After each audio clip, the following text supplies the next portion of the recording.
Pixar needs to change. Hey everyone, it is I, Mr. McMonster, and today I am talking about my favorite former studio, Pixar. I'm no longer a fan of Pixar, but back in the day they created some high-class quality movies. They felt grounded in reality and had great themes, great characters, and great environments. Unfortunately, Pixar then became a little bit lazy. We had sequel after sequel, and unfortunately, none of them felt like a true sequel. They all felt half-assed and lazy. But nevertheless, we still had some bangers in there, like Coco, Inside Out, and a couple more in between. Unfortunately, after that, the films started suffering from repetition. How many times do we have to watch a movie made by Pixar that explores these alternate universes? How many times do we have to watch a Pixar film where it shows all these weird characters where they have to introduce every single little element to us?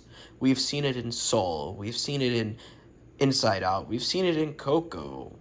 We've seen it in so many Pixar films, and now it's also in Elemental. People are getting tired of the same old thing.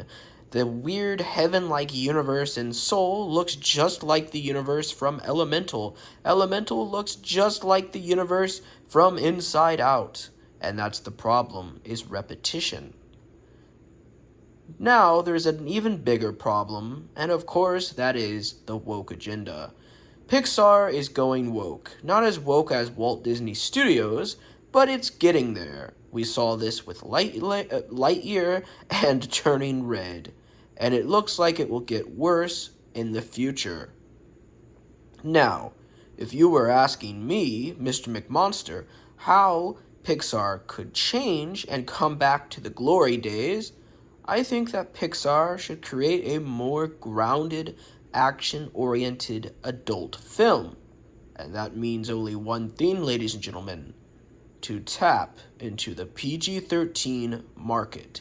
People have been talking for years about Pixar creating a PG-13 movie. It doesn't have to be raunchy or inappropriate, just presented with darker themes and more action. I think this will tap more into a market that Pixar surely needs. If Pixar goes PG-13, I assure you that more people will check it out. Pixar will be the cool studio again. But unfortunately right now, Pixar is far from the cool studio that it once was. But maybe one day Pixar will go back to the glory days. But right now, it's stuck in a hole.